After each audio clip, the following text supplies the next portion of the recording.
Okay, I don't need this. Oh. I do need this, though. I always give myself not enough time. And that way...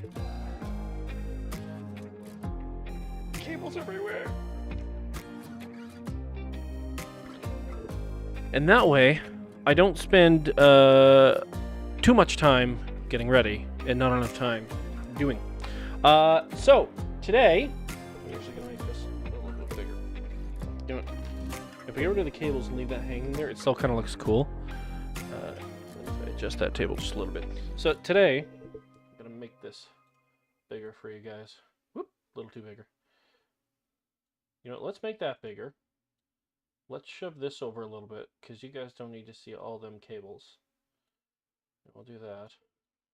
And we'll do that. And I think that's a little bit better. Okay. So, today... Am I peeking? Am I peeking? Am I peeking? I'm fine. I think I'm fine. If I get excited, Nicole, message me if you are here. I'm gonna switch the YouTube thing. Ah, yes, there I can. Setting it up. Welcome to the stream, Grace Soulfire. I appreciate you coming on. So yeah, we're just doing a quick last minute live beer review. I am an absolute sucker. I feel like I've set that thing up too high, but we're just going to run with it. I am an absolute sucker for beer. Beer. Let's set the mood. And by set the mood, I mean get rid of this stupid bright... They call it a hair light. When you got a light just above you. It's actually... This particular light works out really nice because of the way that it comes down. It's called a hair light. That's obviously less relevant for me than other people. Just kidding. It still needs to be there. So yes, I am a sucker for a bourbon barrel-aged Imperial Stout. My number one beer of all time, and I'll say this time and time again, is Le Temps Noir, and I'm probably not pronouncing that correctly because it's French. It's the Dark Times, from Half Pints Brewery. It is one of the deepest, most complex beers I've had, and it is a bourbon barrel-aged Imperial Stout. It's actually the reason I got into bourbon. Slightly. I am somewhat. You can see I've got some Woodford Reserve here. So I need to try more bourbons though. Woodford Reserve is not. It's good. I don't think it's probably not the best, but I think it's good. Anyways, on with the current beer, TransCanada Brewing Company. Now TransCanada has a lot of great beers. I've enjoyed most of what they've come out with. I do enjoy a wide variety of different styles of beer. Actually, just earlier today, I was having their apricot sour, which is actually really good. So I can throw a recommend on that. But I stopped by the beer store just to see what was there today. Shout out to Beer Boutique on Regent Avenue. I don't have the address in front of me, but they're right in front of the... I don't remember the name of the hotel. But shout out to them. They have an excellent selection, great staff. So I went down there. I picked up a few beers, and one of them was this guy here. Yeah, just absolutely had to try it with you guys. So away we go. They got a little write-up on the side, so I'll read that because that's what people do, I think. Is that what people do? Anyways, this Imperial Stout is aged 12 months in Old Fitzgerald bourbon barrels. It is smooth and full-bodied with a complex flavor profile. Rich notes of oak and vanilla from the bourbon are alongside deep notes of roasted chocolate and espresso from roasted chocolate. Roasted chocolate and espresso from the malts. Enjoy it now or continue to let it age in your cellar. 910 Regent Avenue, and they are also on IG. Cellaring. Keep it in a cool, dark place. Keep it secret. Keep it safe. Recommended glassware, tulip glass.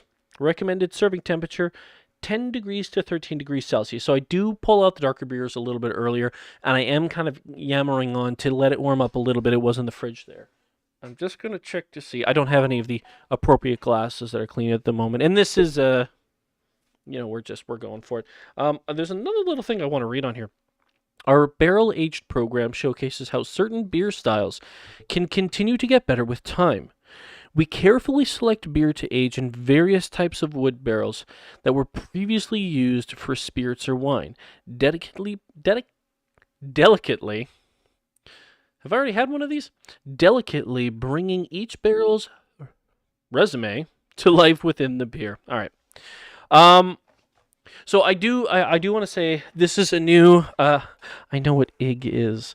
I do want to say this is a new. If it looks like there's two different lights here, I don't know why this thing here is so blue. Abadi abadai. I apologize for that. That's, you know, that particular camera is set up for a different kind of lighting. So just real quick, I'm gonna jam this up so you can sort of see what that's supposed to look like. You can see the lighting. The two cameras aren't matched, but you can see what it's supposed to look like there, right? So, you know, with the better lighting, it's still a little blue, but anyways, just getting this all figured out, right? Okay. So we're gonna open this bad boy up. I do feel bad in a way drinking this guy now, and part of the reason for that is that what I've found, with the help of others, I didn't research this all on my own, and I'm sure this is already well known, is that dark beers, like especially very dark beers, bourbon barrel aged beers, get better with age. Usually around a 2-year window is what you want to give for these kinds of beers. At least once it's been bottled, right? Once it's bottled, you want to give it a 2-year, because obviously it's already aged. That's sort of the whole point of the beer. But once it's bottled, you want to give it in and around 2 years. I don't have that kind of patience at the moment. Now, that being said, I have bottles of Temps Noir 3 and Fake News from Torque Brewing that are sitting around aging right now. In fact, Temps Noir 3 is ready to go. And Fake News, I think, is that would be ready to go too. Those two came out at about the same time. So I do buy these in bulk and store them away, much like you would with wine. So, if this is on par with them, and if there's still a bunch available, I might do that with this guy as well. So, we'll see though. All right, so expect not to see much at this point, because it should just be, absolutely black. Which is exactly what we're expecting here. A little more violent than I should be pouring that, but shouldn't be too much of a problem. Now, these guys, you never want to drive after having one of these. See, this one only says 9%, so that's not actually...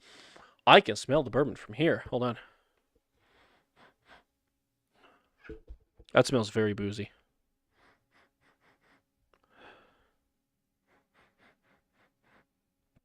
Yeah, that's actually probably one of the more boozy smelling ones I've had.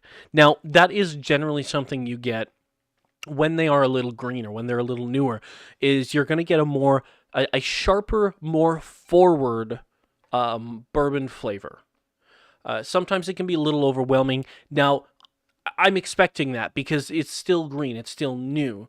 So that's not something that's going to be surprising to me. The smell was, I don't remember any of the other ones I had early actually having that strong of a scent right off the bat, just coming out like that. So that's a little different. But I digress. Let's get right into it. I mean, you can see it's black. You can't see through it. That's, even if I keep saying let's get into it and then I don't get into it. I think that's the best part about me. Like that, like there's nothing. It's like light, no light, light, no light, light, no light. You see just nothing. You can see from the side shot there too. It's like just nothing gets in there. And that's usually, like, if you take a Guinness and you do this, it'll light up a bit. Like there'll be a luminescence that comes through it. Because for the most part, you're getting an amber. Like it's not black, it's like amber. It's a very, very deep amber, right? So that's what's actually going on here. But this one's just like, screw it. It's an Imperial Stout. All right.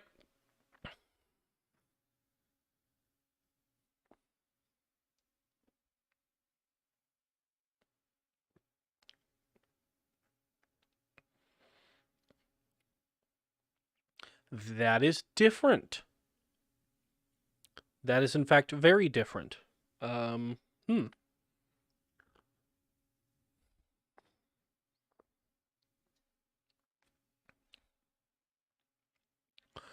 Yeah, the bourbon smell was a bit of a lie.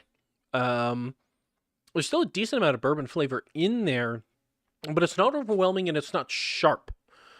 So this is actually a lot more mellow than I thought it would be, and that's really interesting. Um, the Now there's still a bit of a hard to describe other than a green flavor um, in there. That's not the greatest.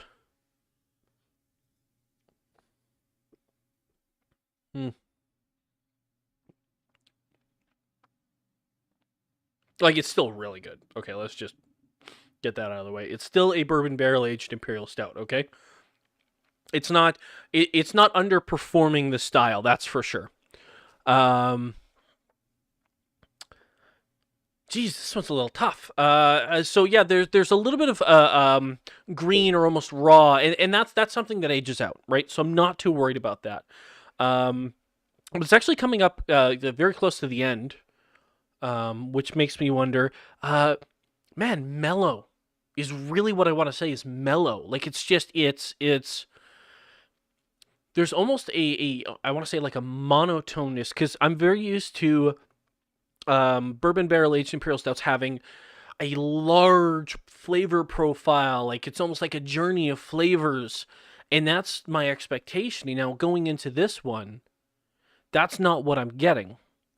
What I'm getting is I'm getting a much more monotone flavor. It's good. Like, it's almost, I think, you know what, monotone's the wrong way to put it, just because of the connotation from it. I'd say focused. It's very focused flavor.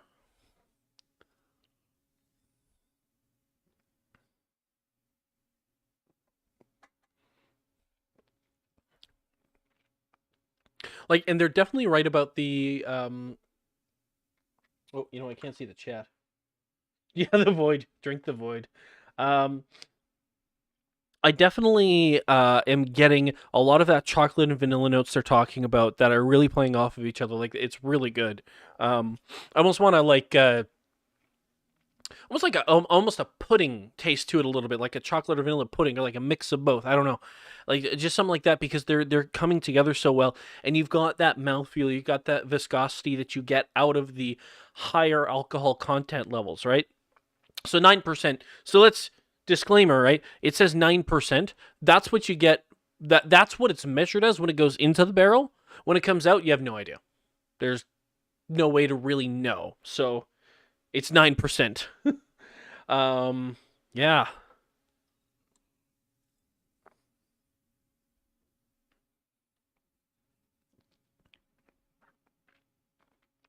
Yeah, I mean, it's probably the most focused um like leveled out imperial stout that I've had, or bourbon barrel aged imperial stout. I'm just going to say imperial stout from here on. So it's the most level focused one, because usually I it's a bit more of a journey, and there's a lot of things going on, which I enjoy. I'm enjoying this for different reasons. Um, yeah, that is something else. It's weird, and it's a little bit difficult to go through because it's not what I expected, but I like it.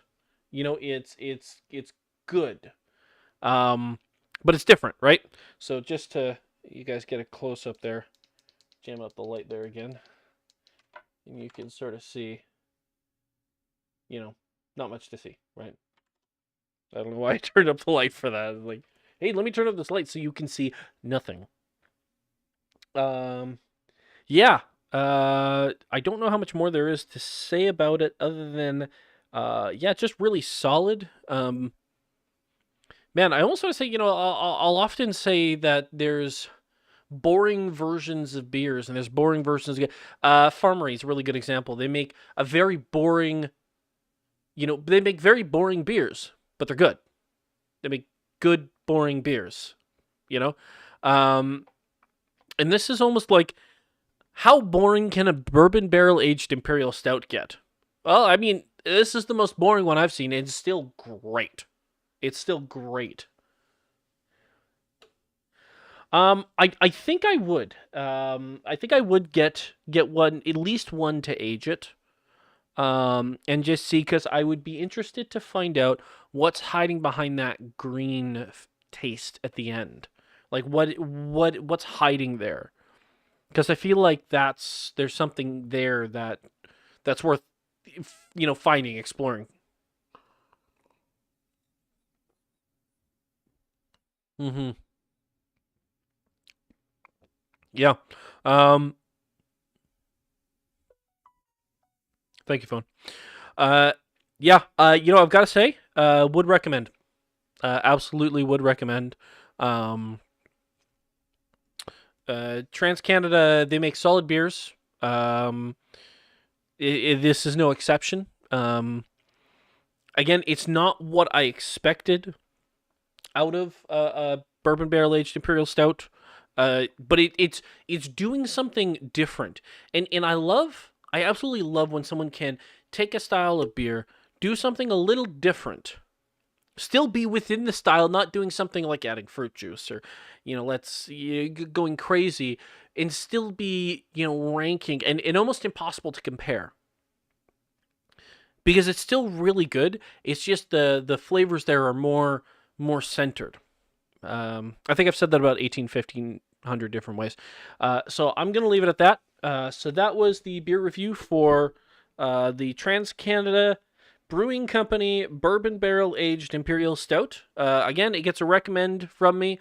I probably will look to see if I did buy the last one that was at the beer store that I went to, so I'll have to check elsewhere. If I can get another one, give it 2 years, try it then, see how it is, and then we'll do a follow up on this one. But that's it for me now. Thanks for tuning in, and maybe I'll get back on the horse and start doing some more of these. We'll see. YouTube is where this happens. This isn't the Twitch thing. This is a YouTube thing. I decided.